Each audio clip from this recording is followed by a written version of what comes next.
Hey everybody, Chris Lansett with Cosmos Stories TV on the 4th of July, America's Big 250. I used to love the 4th of July as a kid. It was my favorite holiday and stayed that way through much of my adulthood. But on this one, like last year, it's a melancholy 4th for me, and I thought it might be a conversation worth having. Am I proud to be an American? Of course, as much as one can be proud of being from any country without demeaning everybody else from every other country. Are there things we do great? Sure.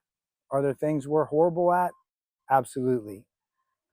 And that's kind of what gets me is that I don't often understand why some folks, particularly those who may be on what we might call the right or the MAGA crowd, get so upset anytime we try to have a conversation about America's true history and how so much of it was built on the backs of enslaved people and Native Americans, and criticisms of other things from our past and present. It seems to me that we shouldn't try to whitewash our history, that we should accept it with our warts and all, that we should truly understand where we came from, and that where we came from is not inherently all good or all bad, and that it's perfectly fair to say that we're a country that's still in progress, much like Amanda Gorman once said on the steps of the Capitol. We're not broken, just not finished. And I think it's important as we break out our fireworks and our grills and our hot dogs and our apple pie that we also take a moment to reflect on the most agonizing parts of our history.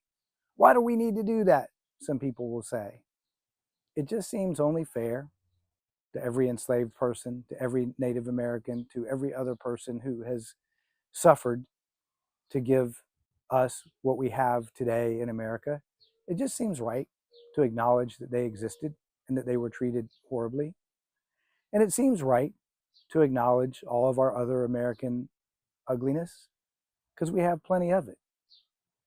But just because we want to recognize it, just because we want to focus on the things that still need fixing, doesn't mean that anybody hates America. I don't recall ever once going through a day of my life thinking, I hate America. Good for America in so many occasions. But let's just be fair, let's be objective, and let's have a conversation about the very fact that we would not have what we have today were it not for so much unfortunate treatment of other people. That's reasonable, I think. So as we go out and celebrate the rest of this day, let's just be honest with ourselves. Let's look in the mirror. Let's appreciate the good that America does, acknowledge the bad that we do, and then maybe, if we're so inclined, go watch some fireworks. With a thought, Chris Lansett, Cosmos Stories TV.